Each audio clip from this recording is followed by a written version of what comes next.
Well,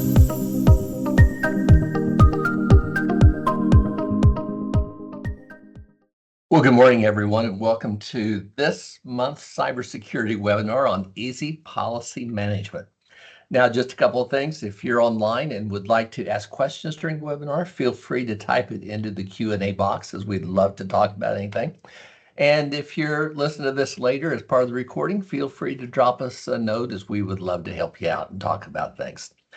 This morning, as we talk about easy policy management, we're talking about a topic that, at least for me and for many people I've spoken with, is one of the more difficult things to get around.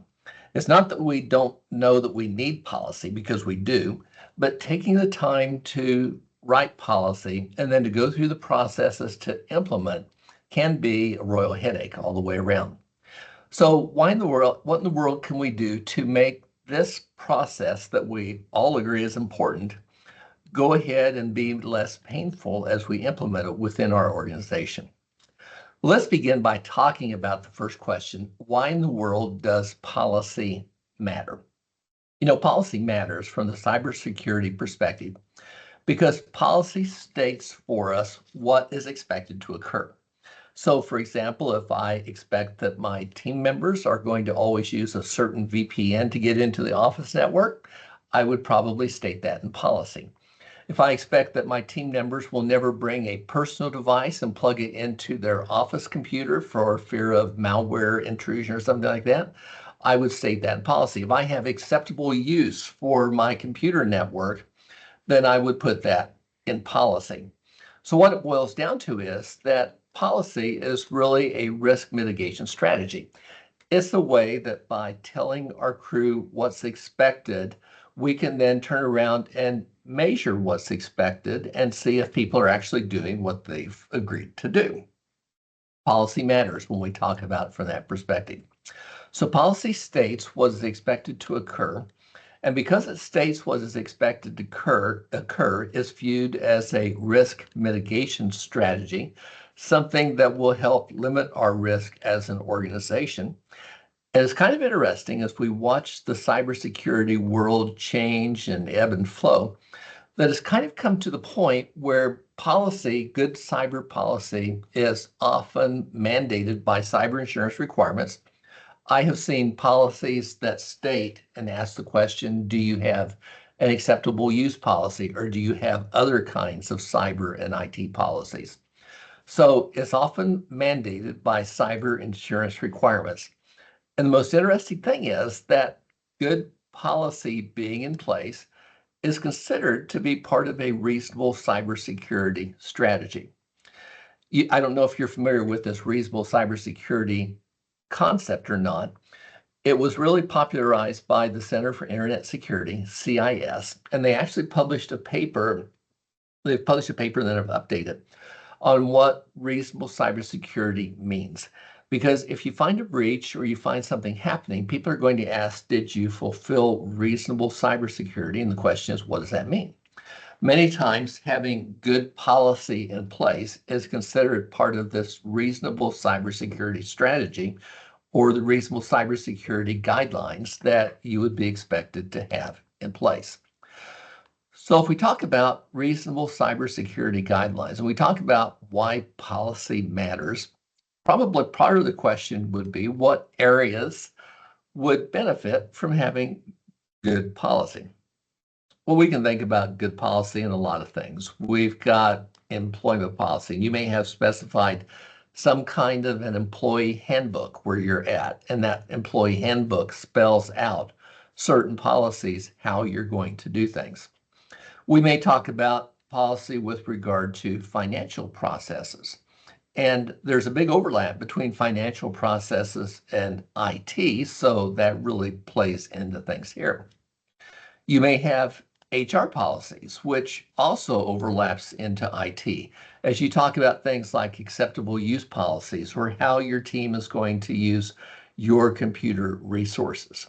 That then leads to customer interaction policies, how we're going to deal with customers, what we're going to do with their personally identifiable information, how we're going to protect it.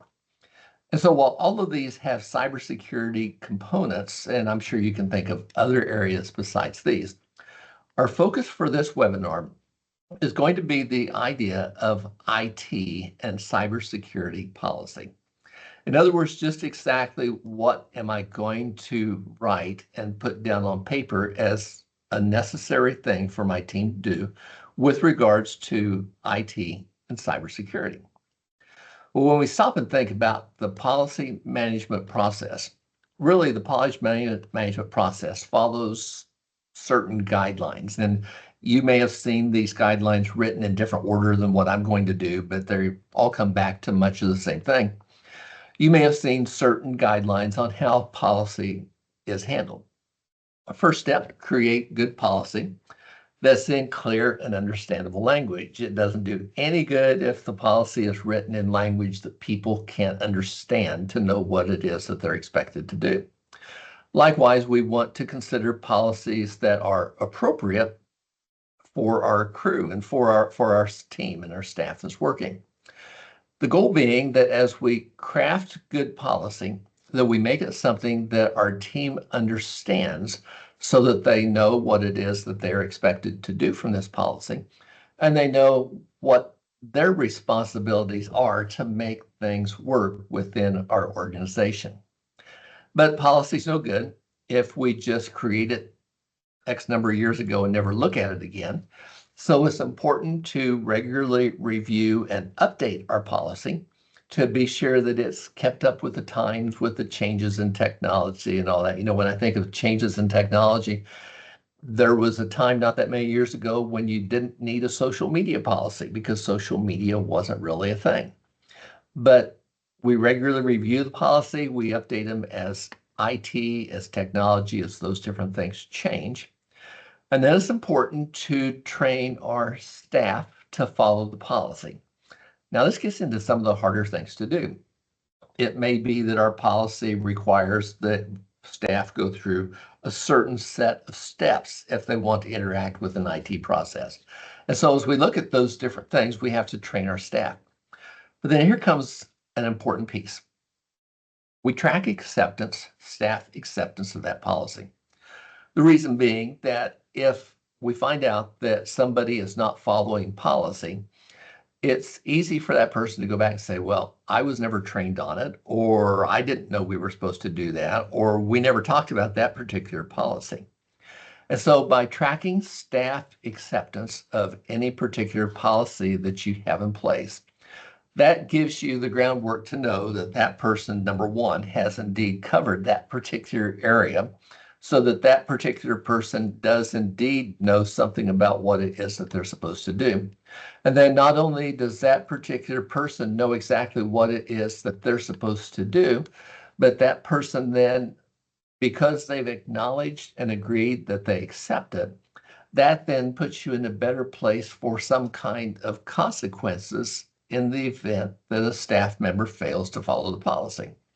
So let's use the example that you've got a policy in place that no personal devices are to be plugged into the USB port on company computers at any time. And you've got a staff member that comes and wants to show photos of their latest trip to other team members on their computer monitor because it's bigger. So they plug their phone into the computer, and unbeknownst to them, at the same time they plug their phone in, that it transfers a virus from their phone to the computer, and that virus then ends up wreaking havoc on your network. If you've got a policy in place and you've trained your staff to follow it, and then most importantly, you've tracked that that staff member shows that they have accepted, that they've read and understood and agreed to follow by that policy, then that puts you in a place to have consequences for what they did that wasn't right. And those consequences would be determined by you. So the question comes down, how in the world do we track these various things that a person is supposed to know?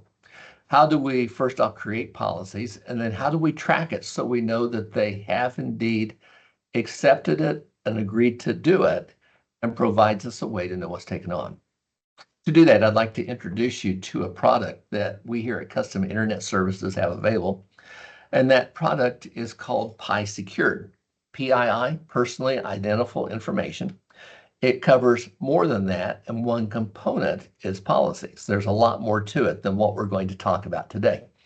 But for the policy piece, that's all we're going to discuss. And as we talk about this, if you would like to learn more about this, feel free to drop us a note, give us a call, whatever, and we'd be happy to talk with you about it. But I'd like to walk through certain components of this that help you from a policy management perspective as you implement and track and follow through with policy and organization. We're going to begin. I'm logged into the PI Secured website, and I'm logged in from the standpoint of being the manager. So your team members would not see this, that would not see all that you're seeing here.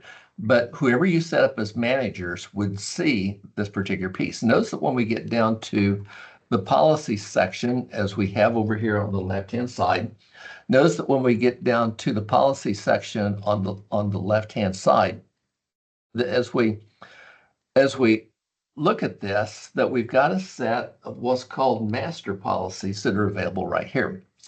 The product comes with a large component of policies already created, and you can see some of the different categories that are here.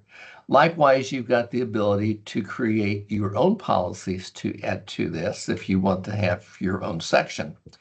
And these master policies that are here all come with placeholders. So you don't have to, you can go in and change the placeholder and automatically flows across, like changes company name, for example. You have the ability to go in and edit these policies if you want to. So the point is, it's kind of like a starter place, as it gives you starters on all sorts of areas, whether it be HIPAA or human resources, finance, whatever. And like I said, you can add in your own policies in any of these areas. So if you've got these policies and you've got these masters, probably the first step that a person would go through is that they would come out and they would take the policies that are appropriate. They would modify these policies to fit their particular organization, your particular organization. And then once you've got a policy modified like you want, the next step is to turn around and publish that policy out so that your team can see it as available. Now, in our case, I'm going to use this policy that's highlighted in yellow right here. That is an acceptable use policy. And I've taken that policy and I've published it. I did not go through and change the name or the other placeholders, but I did publish it out there so that we can see how this whole process works. So this is the manager view that a person is going to have as they get ready to establish policies. The users, on the other hand, when the user gets ready to log in, they're going to see a different view. And notice that the user view, and you can see down here that I've identified we're on this, that as the user view comes into play, the user doesn't have as much here on the left-hand side. You decide that as the manager, what you want the user to look at. And in our case, we're simply worrying about policies right now. And note that as this particular demo user has logged in, that the demo user has this acceptable use policy right there, ready for them to look at. Notice shows when the policy was published, so I just modified it here recently, that it shows the status of that policy with regards to the individual user, and it's waiting on the user to come out and to view and acknowledge that policy. Okay, this is key. So you can see that the user actually says and makes note that they've looked at and that they have accepted this particular policy and put it into place.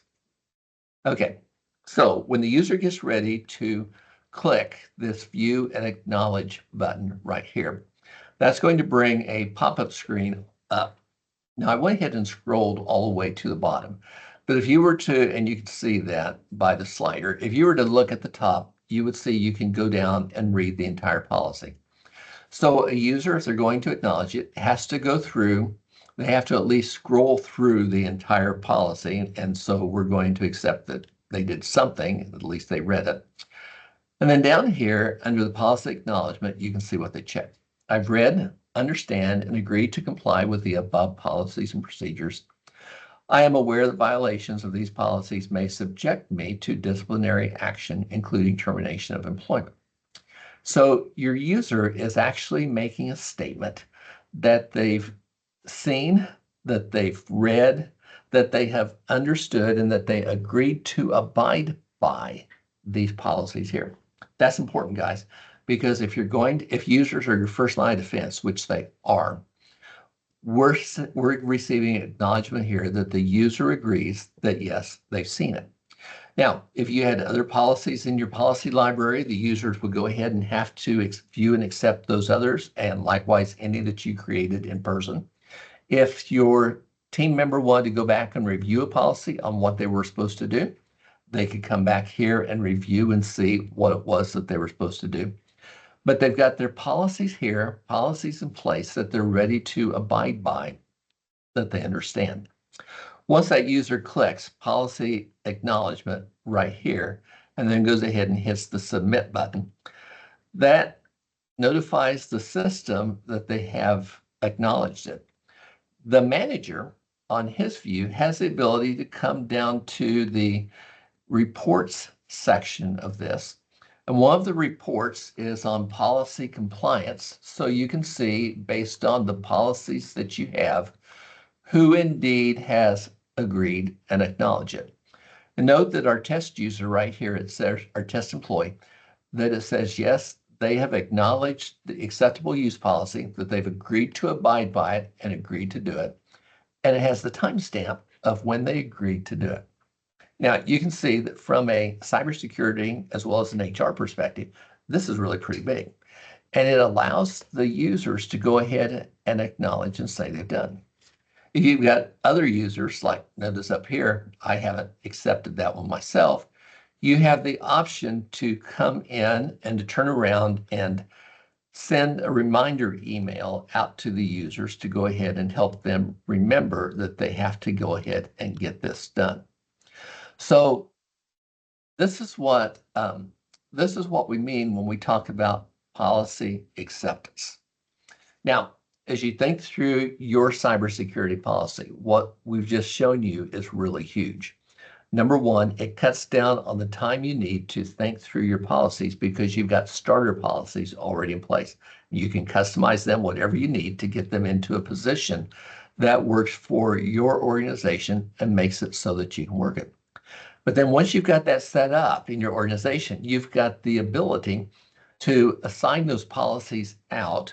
And we didn't go through this, but if you've got different groups of employees that need different sets of policies to acknowledge, we can assign that based upon groups, and we can modify that. But then you've got the ability to track that the employee has read this and that they have agreed to abide by it. This is huge, two perspectives. Number one, you're training your employees what to expect with regards to cybersecurity and statements about what they should do. And number two, you've got the acknowledgement and agreement here along with the timestamp, so that in the event that there has to be a human resources action for policy violation, you've got the statement that the person actually agreed to do it, the timestamp, and the acknowledgement that they know what's going on. Now, I know this may bring lots of questions to mind as a person thinks through this. And so if you would like to contact us, feel free to. Contact information right there on the screen. We'd love to talk to you about what it is that's going on. If you would like to watch the webinar again, the replay address on YouTube where you can go ahead and see this. Likewise, if you'd like the handout for today, the URL where you can go ahead and get that policy as we talk about easy policy management. So that concludes our webinar for today. Feel free to get in touch. We'd love to help you set up as you build your cybersecurity program and as you build out this component of policy management for your organization. Thanks. We'll see you next month.